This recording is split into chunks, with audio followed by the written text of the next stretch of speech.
Measurement is the crucial part or foundation of all of what we do in this physics class. All of our observations have to be quantified in some way. And so to be able to put a number to something, we need to be able to measure it. And so a lot of what we do in the class is figure out how we can measure things and then try to apply those patterns that we see in the measurements to some sort of explanation about the real world. And so I want to talk to you just for a few minutes about what we do for measurement in this class.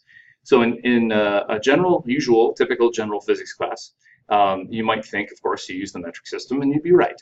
But what's important to remember is that we try to eliminate some of the metric system because we, in this class, are particularly interested in things that are about human-sized. So we're not talking about particles and we're not talking about galaxies. We're talking about things that are roughly in the size of, I don't know, planets or humans or even light waves.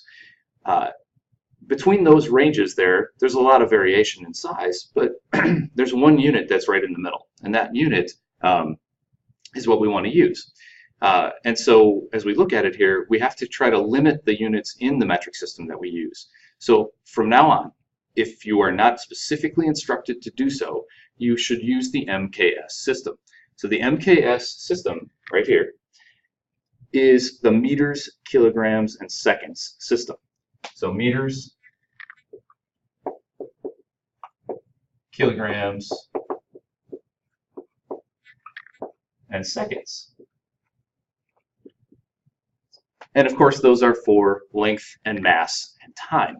And so everything, or almost everything that we do in this class is based off of one or some combination of those three.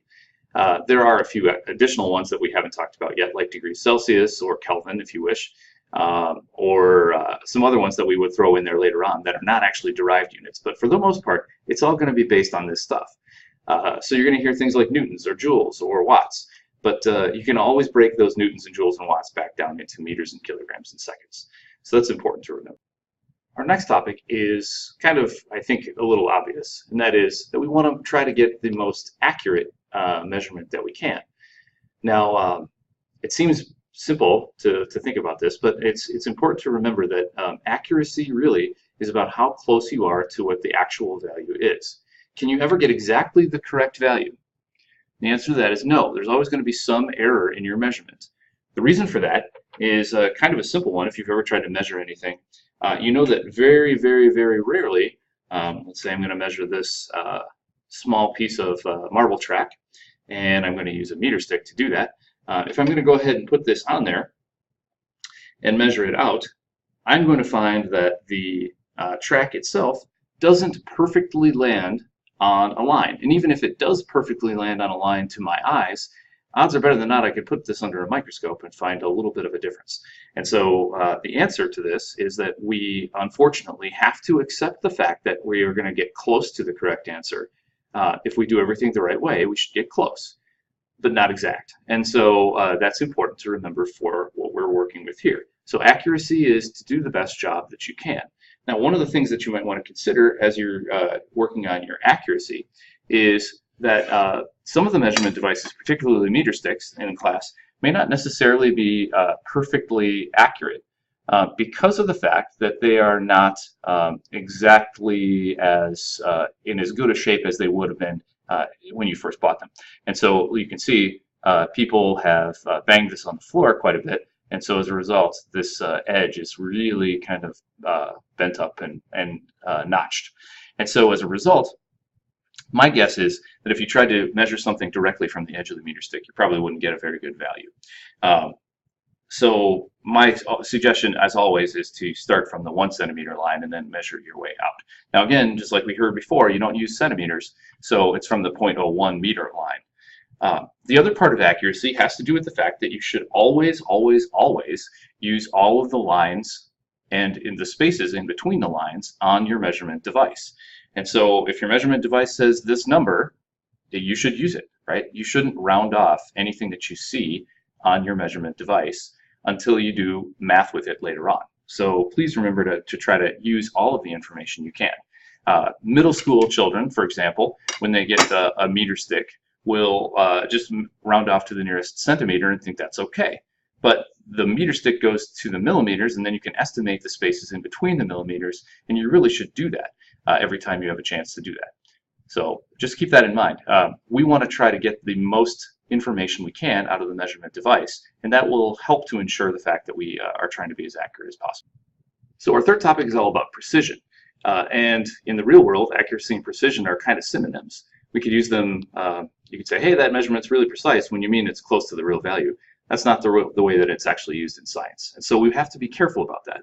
So precision, as a word, actually means something is repeatable. And what do I mean by that? Well, let's say I have my, again, section of track, and I go ahead and set this down on the measurement device, and I say it looks to me like this is 0.6192. 0.6192, I'm going to write that down just so I remember it, meters. So my question for you is this. If I give this to somebody else, what can I reasonably expect them to get if they are measuring it out in exactly the same way using exactly the same tools? And so the answer to that is that they should get 0.619 something, okay? Because this number and this number and this number are all lines on your measurement device. This number right here was an estimate. And so can I reasonably expect other people to get that estimate? I hope so, but I'm not 100% sure. And that's okay.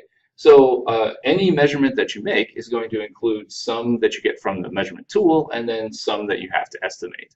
And that's okay. That one that you have to, the sum that you have to estimate is always one digit right at the end. So it's always assumed if you're presenting your data that that last digit is something that you estimated. That's okay. It's important to remember because, again, this part is the repeatable part, and this part is the estimated part. So other people are going to get slightly different answers for that. What does that have to do with precision? Well, precision is how repeatable your number is. So your measurement is. And so if I, the more numbers, the more digits I have that are not actually estimates, so like this 619 part, I actually got from the measurement device, the more of those I have, the more repeatable my measurement should be. This estimated digit is always going to be the last one, so it's always just going to be one digit. That's okay. But these, the more of them you have, the better your measurement because it's more repeatable using the same measurement device. So for precision, we want to have the most repeatable number or measurement we can. That means the most digits in our measurement. Our last topic is all about kind of extending the precision idea.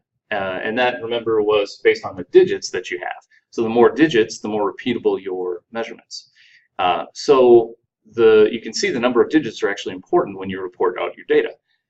How do we describe those? Well, we have to use specific rules that go with things called significant figures. Significant figures are really just the rules that we use to be able to track how repeatable your calculations or your measurements are.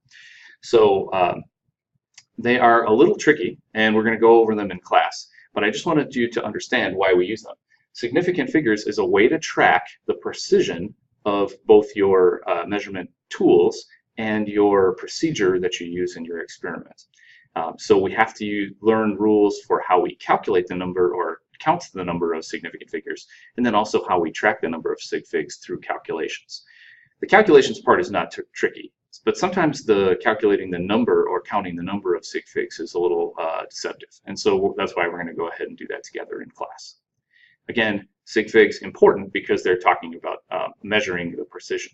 You want to have more sig figs because then you are more precise and you have more repeatable measurements.